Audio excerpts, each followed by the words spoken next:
சுத்தமான ஓய்வு நாளிலே உடைய சமூகத்தில் வந்து உடைய முகத்தை யாருமே நாங்கள் தரிசிக்கும்படியாக இங்கே செய்த கிருபைக்காக நன்றி செலுத்துகிறோம். இந்த டிசம்பர் மாதம் முதல் தேதியை முன்னோக்கி நாங்கள் துதிக்கிறோமானதே, கடந்து வந்த மாதங்களை நீ பாதுகாத்து வந்து இப்படி வெளியே சத்துக்க நாங்கள் காத்திருக்கிறோமானதே, நீங்கள் உங்களோடு இங்கே பேசுங்க ஆனதே, ஆவியான மூலமாய் அடிய வார்த்தை நீங்க பேசுங்க. இயேசுவின் நாமத்திலே ஜெபிக்கிறேன் நல்ல பிதாவே, ஆமென்.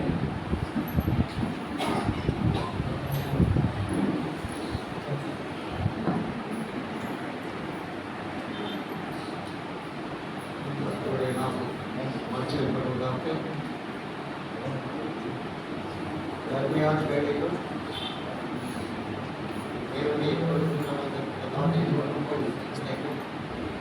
ஒவ்வொருவரையும்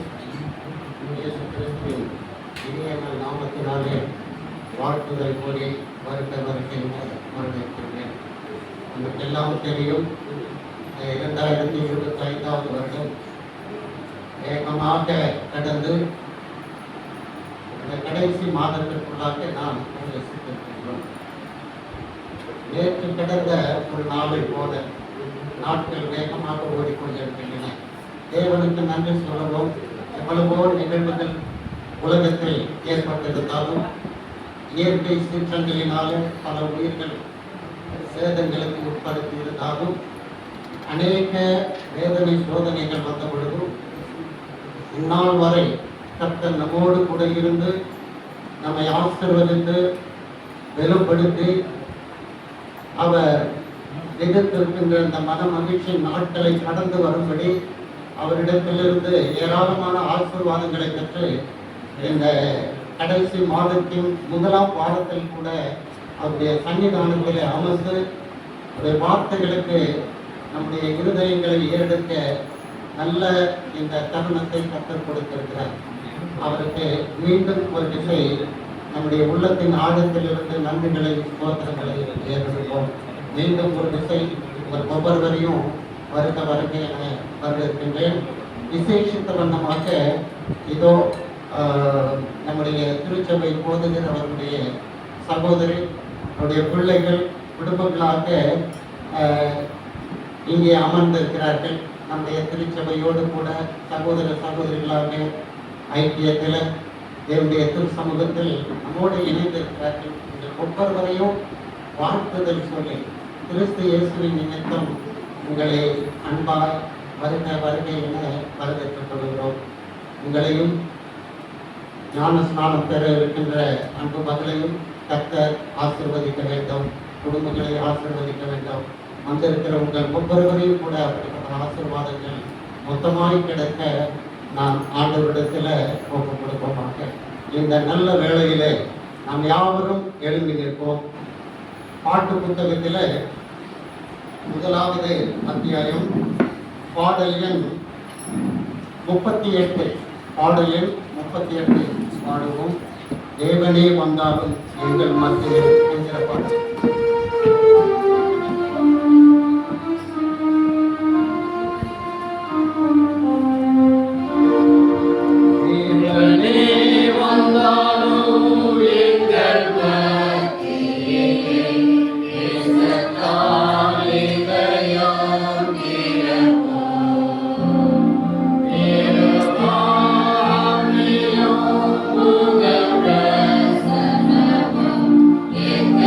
Yeah.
யாத்ராகமம் 20ஆம் அதிகாரம் வசனங்கள் 3 - 17 வரை வாசிக்க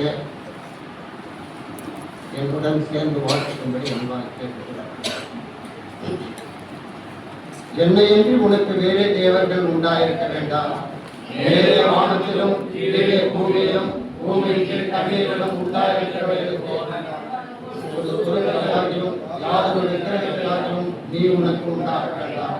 நீ அவைகளை நமஸ்கரிக்கவும் சேவிக்கவும் வேண்டாம்.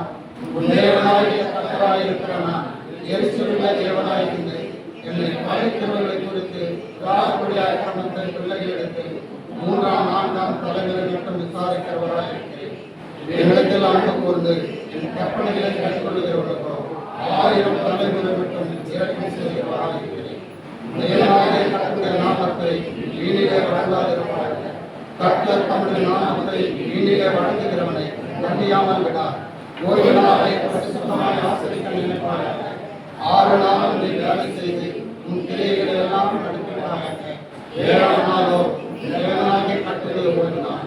அதில் நீயானாலும் குமாரனானாலும் குமாரியானாலும் உன் வேலைக்காரனானாலும் வேலைக்காரியானாலும் உன் ஜீவனானாலும் உன் வாசல்களில் இருக்கிற அந்நியனானாலும் யாதொரு வேலையும் செய்ய வேண்டாம். கர்த்தர் 6 நாளைக்குள்ளே வானத்தையும் பூமியையும் சமுத்திரத்தையும் அவைகளுள்ள எல்லாவற்றையும் உண்டாக்கி 7ஆம் நாளிலே ஓய்ந்திருந்தார். ஆகையால் கர்த்தர் ஓய்வு நாளை ஆசீர்வதித்து அதை பரிசுத்தப்படுத்தினார். தேவனாகிய கர்த்தர் உனக்கு கொடுக்கிற தேசத்திலே உன் நாட்டை நீடித்திருப்பதற்கு உன் தகப்பனையும் தாயையும் கனம் பண்ணுவாயாக. கொலை செய்யாதிருப்பாயாக, விபச்சாரம் செய்யாதிருப்பாயாக, களவு செய்யாதிருப்பாயாக, உன்னுடைய விரோதமாய் பரிசாட்சி சொல்லாதிருப்பாயாக, உன்னுடைய வீட்டை இச்சியாதிருப்பாயாக, உன்னுடைய மனைவியும் அவருடைய வேலைக்காரனையும் அந்த வேலைக்காரனையும் அந்த எருதையும் அந்த கழுதையும் இன்னும் பெண்ணுக்குள்ளே ஆபத்தையும் இச்சியாதிருப்பாயாக என்பதை ஆமென். யாவரும் முழங்கால் படியிருக்கிறோம்.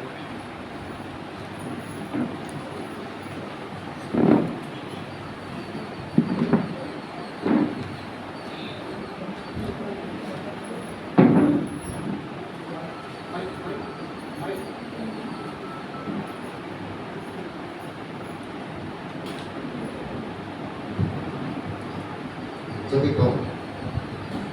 பரிசுத்தர் பரிசுத்தர் பரிசுத்தர் என இரவும் பகலும் ஓயாமல் போற்றப்படுகின்ற எங்கள் அன்பு நான்கு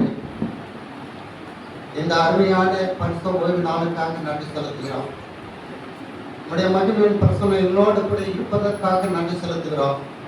தேவரே தம்முடைய பிள்ளைகளாக எங்களை கடந்த நாட்கள் முழுவதுமாக வாரங்கள் முழுவதுமாக கண்மணிகளைப் போல பாதுகாத்து இந்நாளிலும் உடைய பிரசன்னத்திற்குள்ளாக நுழைவும் ஆண்டவர் பேசுகிற வார்த்தைகளை கேட்கவும் தேவரே உடைய எச்சரிப்பின் வார்த்தைகளினாலே நாங்கள் ஆண்டவரை ஊட்டப்படவும் இந்த வேளையிலும் உடைய அன்புக்குள்ளாக எங்களை இழுத்துக் கொண்டதற்காக நன்றி செலுத்துகிறோம். தகப்பனே, பாவிகளும் ஈஸ்வரமாயிருக்கிற எங்களுக்கு நீரே ஆதரவு தந்து உடைய தயவு என்கின்ற கிருபையை அளித்து உன்னத பலத்தினாலே தம்முடைய பிள்ளைகளாக சகோதர சகோதரிகளாக ஆண்டவரே உமக்குரியவர்களாக எங்களை அழைத்து தெரிந்து கொண்டிருக்கிறதற்காக நன்றி செலுத்துகிறோம். தகப்பனே, இப்பொழுதும் உங்களுடைய பரிசுத்த பிரசனத்திற்காக நன்றி செலுத்தி ஆண்டவரே உடைய வார்த்தைகளை சுமந்து வந்திருக்கிறதான தம்முடைய தாசரை உடைய கரத்தில் விசேஷமாய் ஒப்புக் கொடுக்கின்ற பொழுது இரட்டத்திலேயான அவருடைய கலன் அவரோடு கூட இணைந்து அவருடைய சத்தம் அல்ல உங்களுடைய சத்தம் உங்களுடைய வார்த்தைகளே எங்களுக்கு வர உதவி செய்யுங்க தகப்பனே.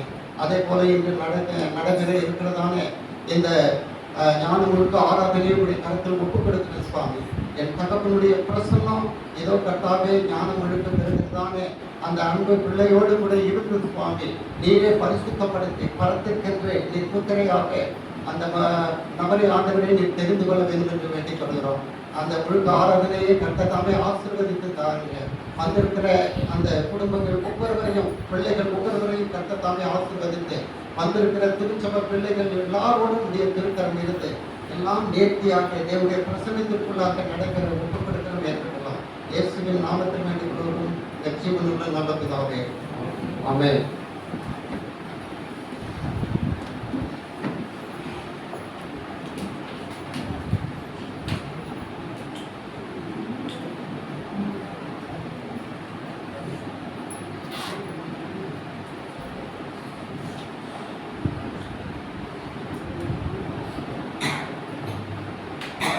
காணிக்கைக்கான நேரம். வேதம் லூக்கா 6:38 விதமாய் சொல்லப்பட்டிருக்கிறது. கொடுங்கள், அப்பொழுது உங்களுக்கு கொடுக்கப்படும். அமுக்கி குலுக்கி சரிந்து விடும்படி நன்றாய் அளந்து உங்கள் மடியிலே போடுவார்கள். நீங்கள் எந்த அளவினால் அளக்கிறீர்களோ அந்த அளவினால் உங்களுக்கும் அளக்கப்படும் என்றார். விதமாய் வேதம் சொல்கிறது. இந்த நேரத்திலும் தேவனை மகிமைப்படுத்தும்படியாக கூடியிருக்கிற நாம் அவருக்கு செலுத்த வேண்டிய தசமபாக காணிக்கைகள், பொருத்தனை காணிக்கைகள் மற்றும் விசேஷித்த காணிக்கைகள், பிறந்தநாள் காணிக்கைகள் கொடுக்க இருப்பவர்கள் முன்வந்து கொடுக்கும்படியாக கேட்டுக்கொள்கிறேன். அந்த நேரத்திலே சபை செலவு காணிக்கையும் சேகரித்துக் கொள்ளும்.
காணிக்கைக்காக ஜெபிப்போம்.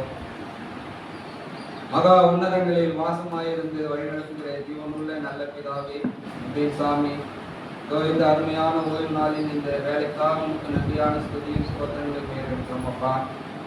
கடந்த மாதம் முழுவதுமாகவும் வாரம் முழுவதுமாகவும் கிருபையினாலும் இரக்கத்தினாலும் ஒவ்வொரு வேலைகளிலும் எங்களை நீர் ஆசீர்வதித்து கர்த்தாவே, எங்கள் போக்கையும் வரத்தையும் கூட நீர் ஆசீர்வதித்து மட்டுமாக ஜீவனை தந்திருக்கிற மாபெரும் கிருபைக்காக இந்த நேரத்திலே கோடான கோடி நன்றியும் ஸ்துதியும் ஸ்தோத்திரங்களையும் ஏறெடுக்கிறோம் அப்பா. இந்த வேலையில் கூட கர்த்தாவே தொழுது கொள்ள வண்ணமாக போற்றும்படியாகவும் புகழும்படியாகவும் வாழ்த்தும்படியாகவும் இந்த குழுமிருக்கிற ஒவ்வொரு பிள்ளைகளுக்காக ஜெபிக்கிறோம் கர்த்தாவே. எங்கள் ஒவ்வொருவரையும் நீ பேராக தனித்தனியாக நீர் ஆசீர்வதிக்கணும். எங்கள் குடும்பங்களே நீர் ஆசீர்வதிப்படியாக விரும்புகிறோம் கர்த்தாவே. இந்த நாளில் நம்மப்பா நாங்கள் ஏறெடுத்த இந்த காணிக்கைகளுக்காக ஜெபிக்கிறோம் கர்த்தாவே. தசமபாக காணிக்கைகள், பொருத்தனை காணிக்கைகள், முதற் பலன் மற்றும் உணவுப் பொருளிலிருந்து ஒரு பிடி காணிக்கையாக எடுத்து வைத்திருக்கிற குடும்பங்களுக்காகவும் பிள்ளைகளுக்காகவும் இந்த நேரத்திலே வேண்டுகிறோம் கர்த்தாவே. ஒவ்வொரு கரங்களையும் நீர் ஆசீர்வதிக்கணும், குடும்பங்களை ஆசீர்வதிக்கணும். நாங்கள் இன்னும் இடத்திலே பெற்று அதிகமாக உங்களுக்கு காணிக்கைகளாக கொடுக்கத்தக்கதாக எங்கள் வருவாயை நீர் பெருக்கி எங்களை உயர்த்தும்படியாக வேண்டுகிறோம் கர்த்தாவே.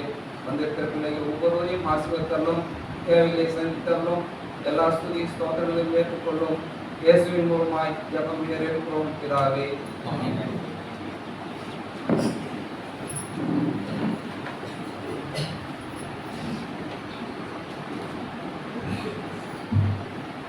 செய்திக்கான நேரம். இந்த நேரத்திற்கு ஒரு நல்ல விசேஷ பாடலை நமக்காக தர இருப்பவர் சகோதரி ஷாலி வந்து ஒரு விசேஷ பாடலை தருவார்.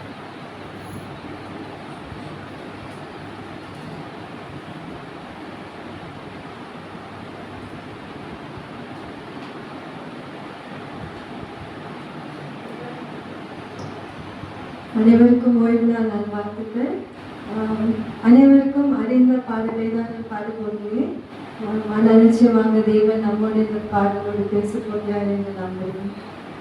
உங்கள் வாழ்க்கை வனாந்திரமாக இருந்தாலும் தேவன் அதை வயல்வெளியாக மாற்ற இருக்கிறார், வல்லவராக இருக்கிறார்.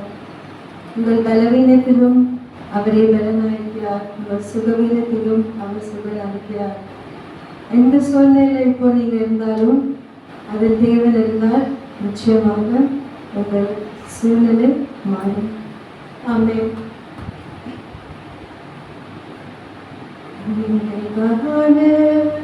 ஆவியானவரே நீர் வரும்போது குறைவுகள் மாறுமே.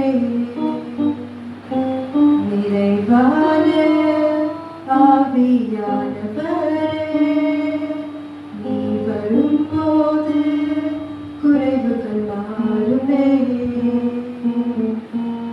நீ வந்தால் சூழ்நிலை மாறுமே. முடியாததும் சாத்தியமாகுமே. நீ வந்தால் சூழ்நிலை மாறுமே. முடியாததும் சாத்தியமாகுமே. நிறைவே நீ வாருமே. நிறைவே நீ வேண்டுமே. நிறைவே நீ போதுமே. ஆவியானவரே நிறைவே நீ வாருமே. நிறைவே நீ வேண்டுமே. நிறைவே நீ போதுமே. ஆவியானவரே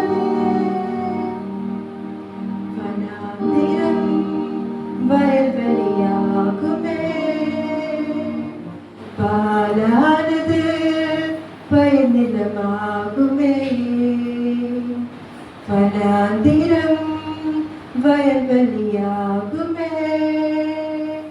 பாலானது பயனிலமாகுமே. நீர் வந்தால் சூழ்நிலை மாறுமே. முடியாததும் சாத்தியமாகுமே. நீர் வந்தால் சூழ்நிலை மாறுமே. முடியாததும் சாத்தியமாகுமே. நிறைவே நீ வாருமே. நிறைவே நீ வேண்டுமே. நிறைவே நீ போதுமே. ஆவியானவரே நிறைவே நீ வாருமே. நிறைவே நீ வேண்டுமே. நிறைவே நீ போதுமே. ஆவியானவரே பலவீனம் பலனாய் மாறுமே. சுகவீனம் சுகமாய் மாறுமே. பலவீனம் பலனாய் மாறுமே. சுகவீனம் சுகமாய் மாறுமே. நீர் வந்தால் சூழ்நிலை மாறுமே. முடியாததும் சாத்தியமாகுமே. நீர் வந்தால் சூழ்நிலை மாறுமே. முடியாததும் சாத்தியமாகுமே. நிறைவே நீ வாருமே. நிறைவே நீ வேண்டுமே. நிறைவே நீ போதுமே.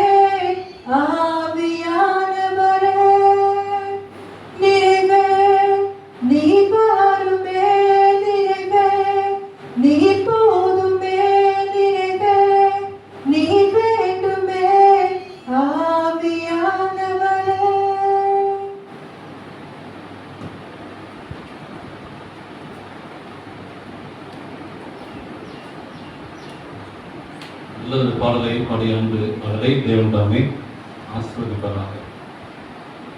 மீண்டுமாக உங்கள் அனைவரையும் ஆண்டவராக இயேசு கிறிஸ்துவின் நாமத்திலே உங்களை அன்போடு நான் வாழ்த்தி வரவேற்கிறேன். இந்த கிறிஸ்தவர் மாதம் முதல் தேர்தலை அவனுடைய பிரசனத்திலே அமர்ந்திருந்து அவரை துதிக்கும்படியாக இந்த பரிசுத்தமான கோயில் நாளை ஆசீர்வதிக்க வந்திருக்கிற அனைவரையும் இயேசு கிறிஸ்துவின் நாமத்திலே உங்கள் அன்போடு நான் வாழ்த்தி வரவேற்கிறேன். விசேஷமாக மூத்த சகோதரி திருமதி அன்புக்குடி, இளைய சகோதரி தீபா மற்றுமாய் அன்னி கிறிஸ்துஸ் புஷ்பா அவர்கள் மற்றுமாய் புதிய ஞான ஒழுங்கு எடுக்கத்தக்கதாக இன்றைக்கு அன்பான மகள் அக்ஷயா மற்றுமாய் ஸ்ரோஜன் இருக்கிற ஒவ்வொருவரையும் இந்த திருச்சபை சார்பாக உங்களை அன்புடன் வாழ்த்தி வரவேற்கிறேன்.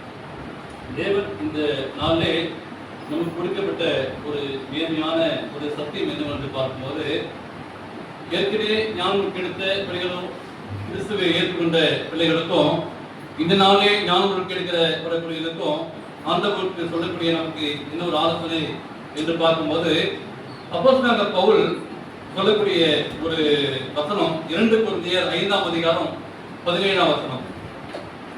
2 கொரிந்தியர் 5:17.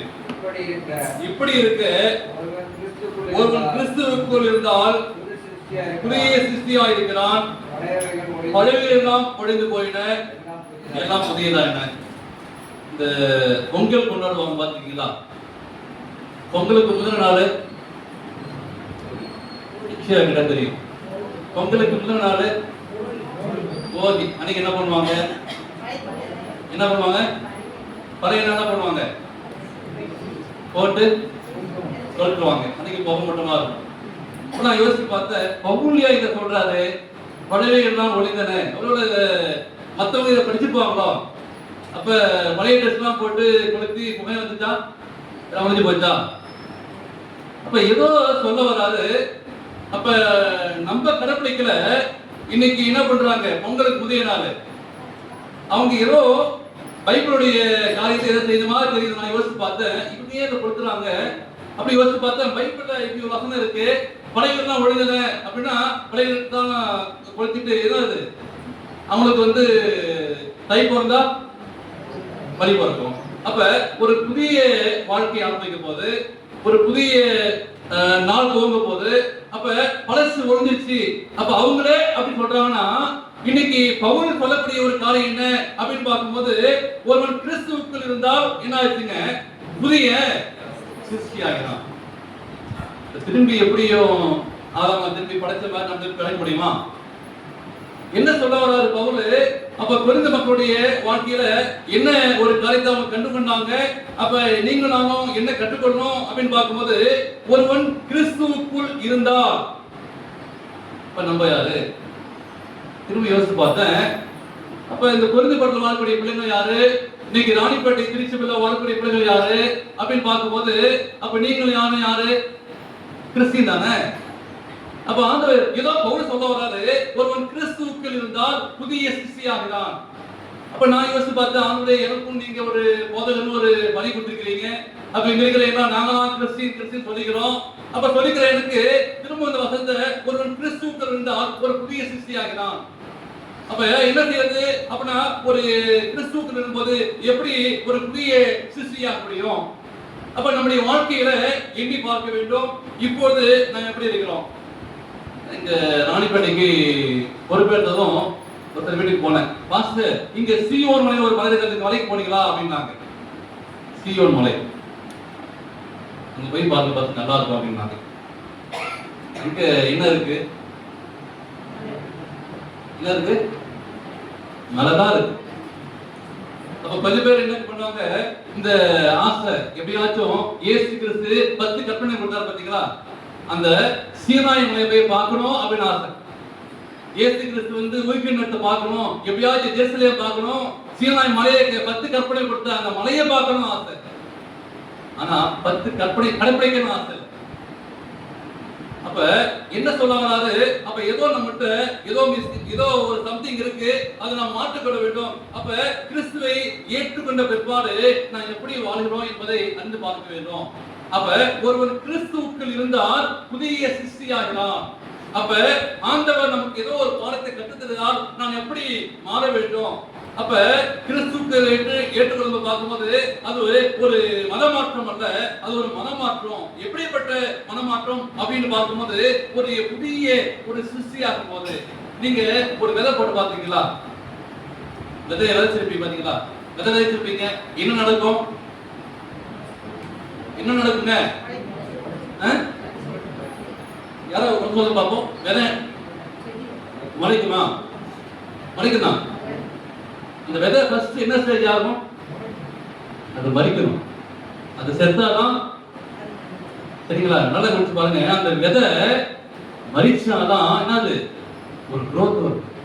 அப்ப நான் என்ன செய்யணும்? அப்ப அந்த விதை வளரணும், ஒரு செடி வரணும், அது வெளியே பசுமையா இருக்கணும் அப்படின்னா, சரிங்களா? அப்ப ஜோசப்புடைய பழைய வாழ்க்கை மறிக்கணும். அப்ப இங்க இருக்கிற எல்லாருடைய வாழ்க்கையும் ஒருவன் கிறிஸ்துவுக்குள் இருந்தால் ஒரு சாதாரண ஒரு விதை என்ன ஆகுது பாருங்க, அது போடுறோம், அது அது அப்படியே வெடிச்சு வெளியே வருது, அது மறிச்சு ஒரு growth ஆகுது, அது வளருது. அதுதான் ஒரு புதிய ஒரு வாழ்க்கை.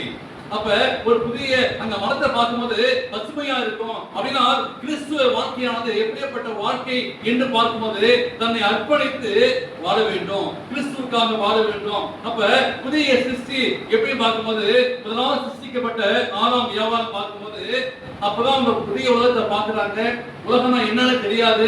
அப்ப உலகத்தை பாக்குறாங்க, கிறிஸ்துவ பாக்குறாங்க, ஏதேன் தோட்டத்தை பாக்குறாங்க, பசுமையான நிலத்தை பாக்குறாங்க. அப்ப அப்படியேப்பட்ட ஒரு பார்வையிலாக எப்படி புதிய சிந்தனை இருந்தோ அப்படியேப்பட்ட ஒரு வாழ்க்கை வாழ வேண்டும். அப்ப பழையவைகள் ஒழுங்குங்க அப்படின்னா என்ன ஆச்சு தெரியுங்களா? பழைய மனுஷன் ஒழிந்து விட்டான், பழைய சிந்தனை, பழைய செயல் எல்லாம் ஒழிந்து விட்டன. அப்ப எனக்கு ஒரு புதிய சிந்தனை வருது. தேதி நம்ம என்ன சொல்றோம்? பழையோட ஆராதனை அப்படி சொல்லி என்ன பண்றோம்? ஒரு பழைய ஒரு பிரசங்கம், ஒரு புதிய ஒரு பிரசங்கம். அதான் வச்சு ஓல்டு பிரசங்கம் ஒண்ணு, புதிய பிரசங்கம் வந்து நல்லா சாப்பிட்டோம், பிரியாணி சாப்பிட்டோம், பழைய சொன்ன முடிஞ்சு போச்சு. சரிங்களா? இதுதான் இது ஒரு சர்வீஸ்க்காக நடத்துறோம், இது ஒரு ஆராதனைக்காக நடத்துறோம். ஆனா நமக்குள்ள என்ன ஓல்டு ஆராதனை என்னது? அப்ப பழைய வாழ்க்கை என்னது? அப்ப பாஸ்ட் என்னது? பழசு ஒழிஞ்சு போச்சு. சரிங்களா? வருஷம் போயிடுச்சு, காலண்டர்ல கிழிச்சு பார்த்தா எல்லா பக்கம் முடிஞ்சு போச்சு, ஒரு புதிய காலண்டர் மாட்டணும். அது வாழ்க்கை இல்ல. அப்ப எப்படி காலண்டர் தேஞ்சு போச்சோ, டெய்லி காலண்டர்ல தேஞ்சு போய் பார்த்து ஒண்ணுமே இல்லாம இருக்கோ, அப்படியாக ஒவ்வொரு நாளும் அது கிழிக்கப்பட வேண்டும், அழிக்கப்பட வேண்டும். அப்ப ஒரு புதிய ஒரு வாழ்க்கையை ஆரம்பிக்க வேண்டும். அப்ப கிறிஸ்துவுக்குள் வாழக்கூடிய ஒரு வாழ்க்கை என்ன வாழ்க்கை என்று பார்க்கும்போது ஏற்கனவே இயேசுவை ஏற்றுக்கொண்ட நீங்களும் இன்னைக்கு புதிதாக கர்த்தராகிய இயேசு கிறிஸ்துவை வாழ்க்கை மாற்றிய என்ன ஒரு கிறிஸ்துவ வாழ்க்கை அப்படின்னு சொல்லி நீங்க எண்ணி பார்க்கும்போது ஆண்டவர் கற்றுத்தர ஒரு மேலான ஒரு பாடம் என்னவென்று பார்க்கும்போது முதலாவது 3 ஒரு காரியத்தை நான் சொல்ல விரும்புகிறேன். அப்ப கிறிஸ்துவை தரித்துக் கொள்ள வேண்டும். பவுல் சொல்கிறார், இயேசுவை அறிந்தவனாக வாழ வேண்டும். இதுவரைக்கும் வாழ்ந்த வாழ்க்கையை காட்டிலும் அநேக கஷ்டங்களையும் பிரச்சனைகளையும் நாம் சந்தித்திருப்போம். அப்ப என்ன ஒரு பாடத்தை கற்றுத்தருகிறது? நாம் என்ன ஒரு கற்றுக்கொள்கிறோம்? என்னத்தை நம்முடைய பிள்ளைகளுக்கு நாம் கற்றுக் கொடுக்கிறோம்?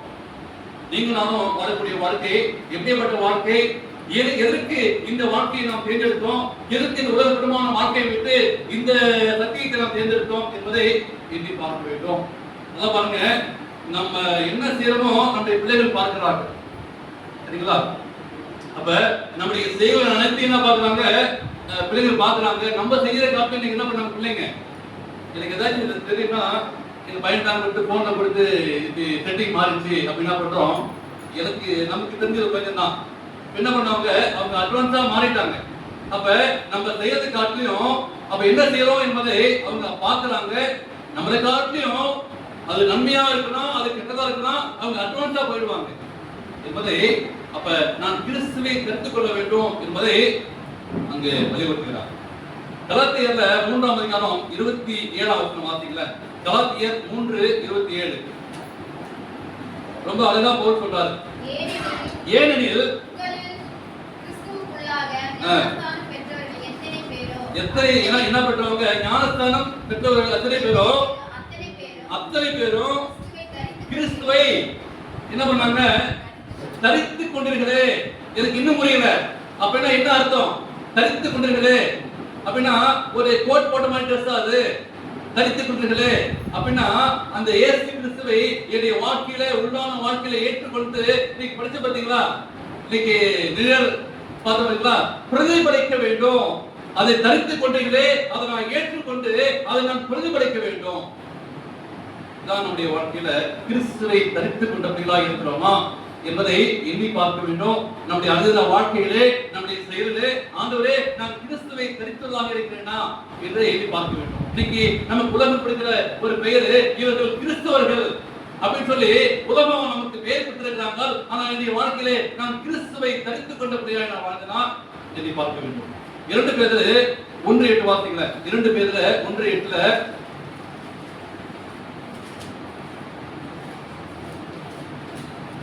2 பேதுரு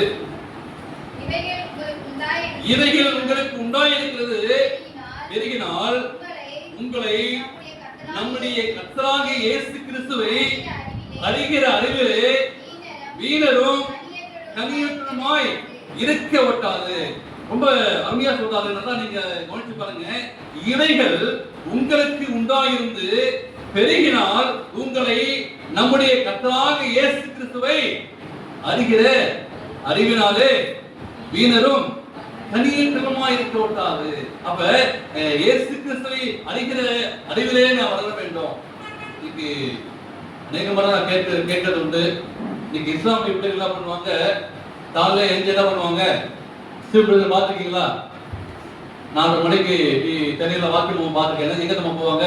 திருத்தர பிள்ளைங்க எங்க போவாங்க? மதர்சா.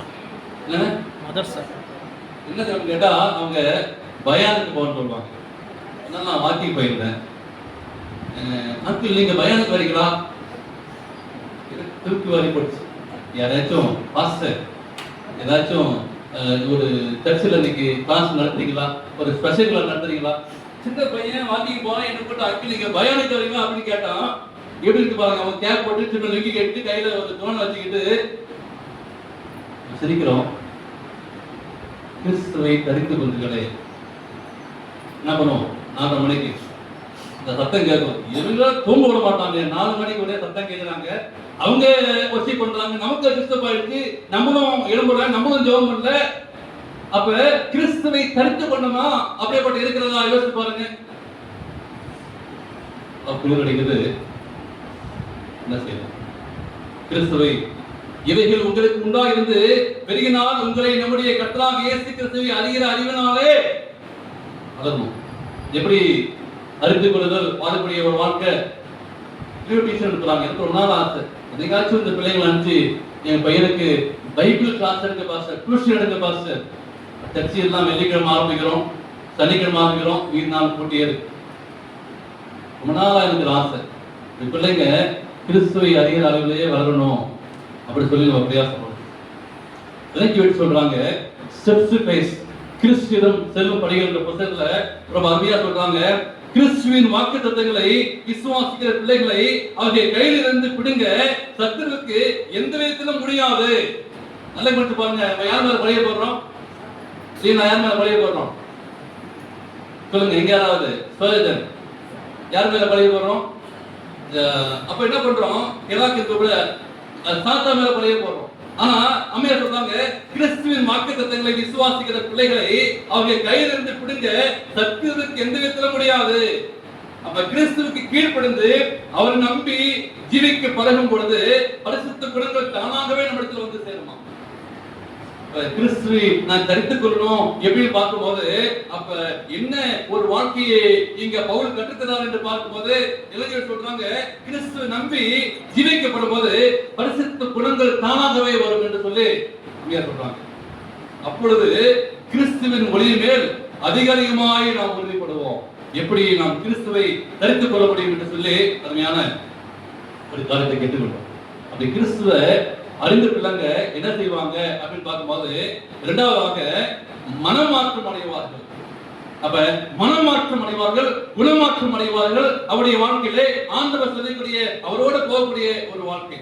ஏனோக்கு படிச்சுப்பீங்க. ஏனோக்கு என்ன செய்யலாம் தேவனோட? அப்படின்னா என்னன்னு எனக்கு புரியல. அப்படின்னா என்னது? சஞ்சரிச்சானா சும்மா நெகிழ்ச்சி இருக்கிறதா? சஞ்சரிச்சான் என்ன வார்த்தை? எத்தனை பர்சன்ட் கேட்டிருப்பீங்க? சஞ்சரிச்சான்னு என்னது? இருக்கீங்க எத்தனை பயன்படுத்துவீங்க? சஞ்சரிச்சா. அப்ப அவரோட என்ன செய்யுங்க, தொடர்ந்து வாக் பண்ணும்போதுதான் இயேசு கிறிஸ்துவோட நடந்தான். அப்படியே போயிட்டே இருக்கும்போது அப்படியே போயிட்டா பாத்தீங்களா? எங்க சாதாரண ஒரு ஆளுங்க, அவரும் மனைவி பிள்ளை வாழ்ந்தவர் தான். அப்ப கிறிஸ்துவோட சஞ்சரிக்கிற அனுபவம். அப்ப இன்றைக்கு நீங்க நான் எதனோட சஞ்சரிக்கிறோம் சரிங்களா? வேலை வேலை வேலை வேலை, business business, night duty, work, பணம். அப்ப கிறிஸ்துவை நான் எப்படி என் வாழ்க்கையில் ஏற்றுக்கொள்ள முடியும்? எபேசியர்ல பவுல் சொல்றாரு, அவருக்குள்ள நாம் எல்லோரும் முற்காலத்தில் நமது மாமிச இச்சையின்படியே நடந்து நமது மாமிசமும் அப்படி பாத்தீங்களா? எபேசியர் 2:3 அவர்களுக்குள்ளே நாம் எல்லாரும் முற்காலத்திலே நமது மாமிச இச்சையின்படியே நடந்து நமது மாமிசமும் மனசும் விருப்பமின்மைகளை செய்து சுபாவத்தினாலே மற்றவர்களைப் போல கோபாக்கினை பிள்ளைகளாய் இருந்தோம். என்ன செய்தோமா? என்ன செஞ்சோங்க? ரொம்ப அருமையா சொல்றாங்க. நமது மாமிச இச்சையின்படியே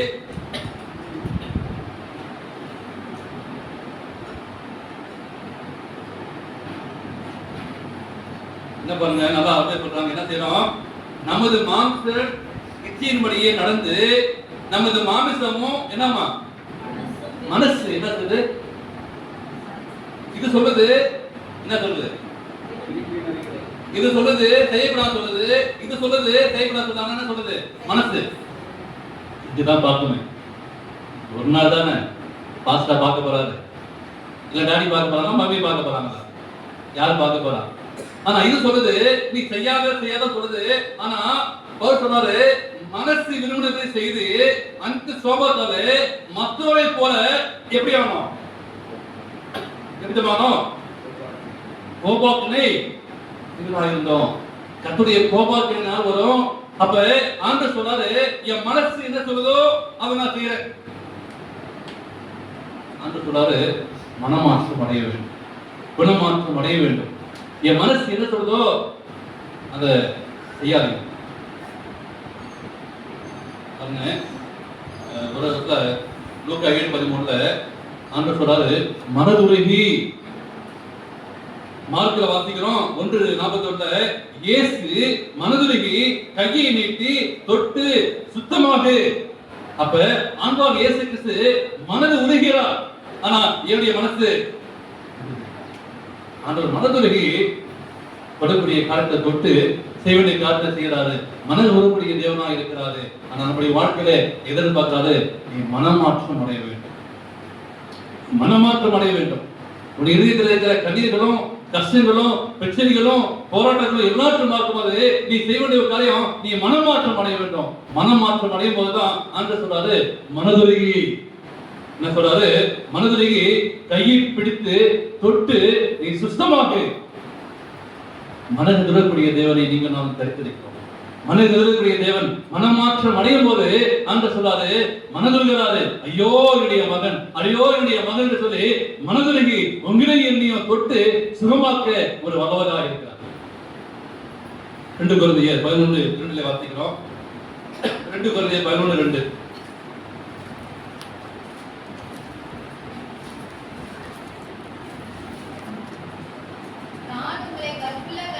நான் உங்களை கற்புள்ள கன்னிகையாக கிறிஸ்து என்னும் ஒரே புருஷனுக்கு ஒப்பு கொடுத்து நியமித்தபடியால்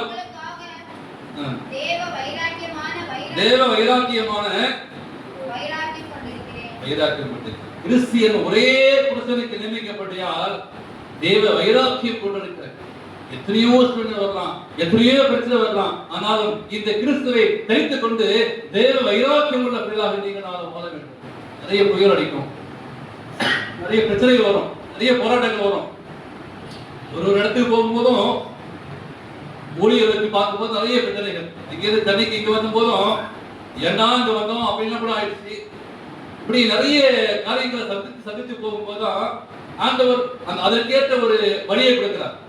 அப்ப கிறிஸ்துவை நான் ஏற்றுக்கொண்டு இப்படிப்பட்ட பிரச்சனையை வரும்போதும் ஆண்டவர் நம்முடைய வாழ்க்கையிலே மனமாற்றம் அடைய செய்கிறார். ஒரு மனமாற்றம் அடையும் போது தேவன் மனதிலக்கூடிய தேவனாய் இருக்கிறார். உங்களுடைய வாழ்க்கையிலே ஆண்டவர் மனதிலக்கூடிய தேவனாய் இருக்கிறார். எத்தனையோ மகிழ்ச்சியான ஒரு காரியம் உங்க வாழ்க்கையில இல்லாம இருக்கலாம். ஒருவேளை நீங்க வேதனை இருக்கலாம், ஒருவேளை உங்க வாழ்க்கையில பிரச்சனை இருக்கலாம், ஒருவேளை ஆண்டவரே கடந்து வந்த வாழ்க்கையை ஆண்டவரே எண்ணி பார்க்கும்போது ஆண்டவரே இதெல்லாம் நான் சிந்தித்து பார்க்கும்போது எத்தனை இக்கட்டில் இருந்து எத்தனையோ பிரச்சனை இருந்து ஆண்டவரே எனக்கு இந்த நாள்ல ஒரு மனமாற்ற தேவமா என்று சொல்லி ஒப்புக்கொடுங்க. ஏன்னா நீங்க கிறிஸ்துவை தரித்துக் கொள்ளும் போது, கிறிஸ்துவை ஏற்றுக்கொள்ளும் போது அப்படிப்பட்ட ஆசீர்வாதத்தை தேவன் தருகிறார். உங்களை நிமித்தமாக நிறைய சஞ்சலம் வந்திருக்கலாம், நிறைய பிரச்சனை வந்திருக்கலாம்.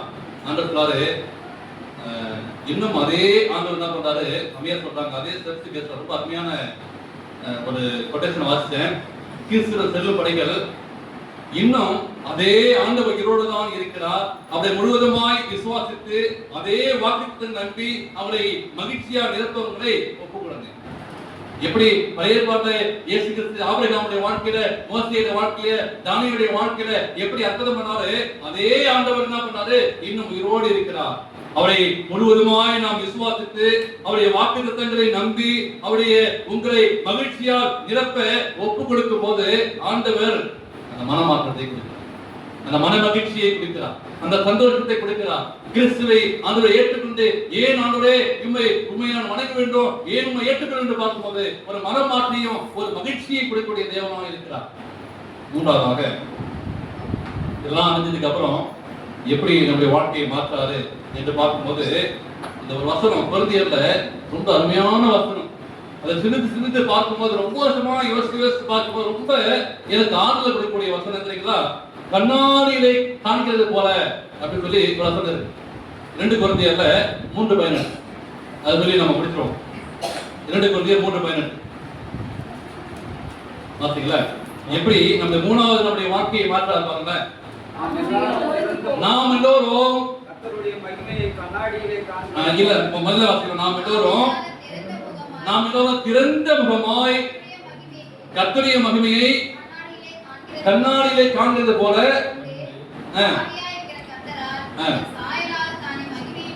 மகிமை மேல் மகிமை அடைந்து அனுபவமாக்குவோம். எப்படி நல்லா அழகா ஏதாவது பார்த்தீங்களா? நாம் எல்லோரும் என்ன செய்வோம்? கண்ணாடியிலே காண்கிறத போல. அப்படின்னா எப்படி பார்ப்போம்? கண்ணாடியில பாத்தீங்களா?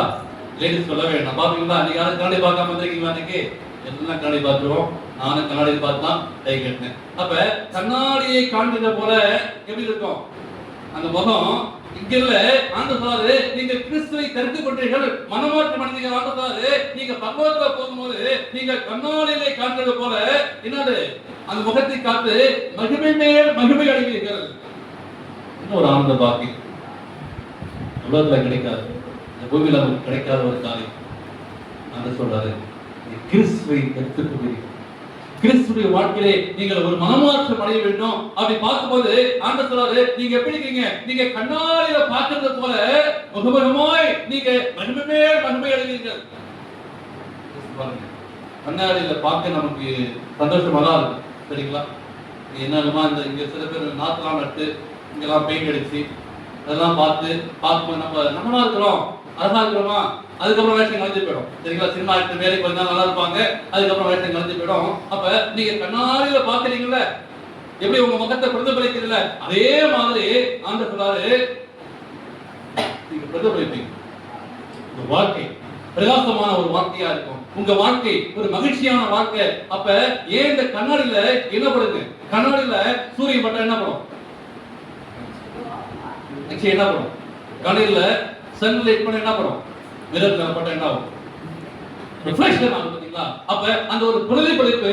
அப்ப நீங்க கிறிஸ்துவை ஏற்றுக்கொள்ளும் போது, இந்த மனமாற்றம் அடையும் போது நம்ம பார்க்கிறவங்க முகம் என்ன செய்வாங்க? அவங்க வாழ்க்கை அப்படி மாறும். நீங்க கண்ணாடியில பார்க்கறது போல முகமுகமாய் நீங்க பார்த்து அதுல இருந்து அந்த அந்த மற்றவங்க அந்த பார்க்கும்போது அந்த வெளிச்சத்தை காண்பார்கள். அப்ப திறந்த முகமாய் கர்த்தருடைய மகிமையையும் அவருடைய பிரசன்னத்தையும் அவருடைய குணங்களையும் அவருடைய வெளிச்சத்தையும் நேரடியாக அந்த கொடுக்கிறார். கிறிஸ்துவை ஏற்றுக்கொண்டு தரித்து கொண்டு எனக்கு என்ன கிடைக்கும் அப்படின்னு பார்க்கும்போது ஆண்டவர் மற்றவங்க பார்வைக்கு என்ன செய்வாங்க, அப்படியேப்பட்ட ஒரு வாழ்க்கையை கொடுக்கிறாங்க. நாளில பார்த்தது போல அப்படின்னா ஒரு தெளிவான ஒரு பிரதிபலிப்பு. அப்ப எந்த மாற்றம் இல்லாமல் அப்படியே என்ன இருக்கோ அதே மாதிரி. அப்ப ஆண்டவர் உங்களுடைய வாழ்க்கையில நீங்க எப்படி இருக்கீங்களோ அப்படியே கொடுங்க. சரிங்களா? நம்ம என்ன பண்றோம், எக்ஸ்ட்ரா எல்லாம் தேவையில்லை. எப்படி நம்ம இந்த பூமிக்கு இந்த தாய் வீட்டுக்கு பிறந்தோமோ அப்படியே கொடுங்க, முழுமையாய் கொடுங்க. கண்ணாடியில பார்த்து போல ஒரு தெளிவான ஒரு முகத்தை நமக்கு கொடுப்பார். அதுதான் மகிமை மேல் மகிமை. கடவுளின் மகிமையே சாயலை அது குறிக்கிறது. மீண்டுமாக அவருடைய சாயலை நான் பெற்றுக்கொள்ள வேண்டும். கிறிஸ்துவை தரித்துக் கொண்டீர்களே என்று பார்க்கும்போது அந்த மகிமை மேல் மகிமை என்று பார்க்கும்போது தேவ பிரசன்னத்தை நம்ம கொடுத்து அந்த மகிமையை கொடுத்து அவருடைய சாயலாக நீங்கள் நானும் மாறி போகும் விருப்பத்தை கொடுக்கிறார். ஆகவே ஆண்டவர் கொடுக்கப்பட்ட ஒரு அருமையான ஒரு சத்தியமானது என்ன வாசம் பார்த்தீங்களா, கிறிஸ்துவுக்குள் இருந்தால் நீங்கள் புதிய சிருஷ்டியாய் சொல்லி வாசம். அதுடைய நான் கிறிஸ்துவுக்குள் வாழ வேண்டும். எத்தனை இன்னர்கள், எத்தனை கஷ்டங்கள், எத்தனை பிரச்சனை வந்தாலும் சரி, ஆண்டவரே கிறிஸ்துவை நான் தெரிந்து கொள்ள வேண்டும். என் வாழ்க்கையிலே ஒரு மனமாற்றம் அடைய வேண்டும். ஆண்டவரே மகிமை மேல் மகிமை அடைய வேண்டும். கண்ணாடியில பார்த்தது போல ஆண்டவரே ஒவ்வொரு நாளும் அந்த இயேசு கிறிஸ்துடைய வாழ்க்கையை வாழும்போது மற்றவர்களுடைய வாழ்க்கையை ஒரு பிரதிபலிக்கக்கூடிய வாழ்க்கையை, வெளிச்சமான ஒரு வாழ்க்கையை ஆண்டவர் கொடுப்பார். இந்த நாளை ஒப்புக் கொடுப்போம். நிச்சயமாக தேவன் உங்களையும் உங்கள் குடும்பங்களையும் இந்த நாளை ஞானம் கொடுக்கிற அருமையான மகளையும் தேவன் தாமே ஆசீர்வதிப்பாராக. ஆமென்.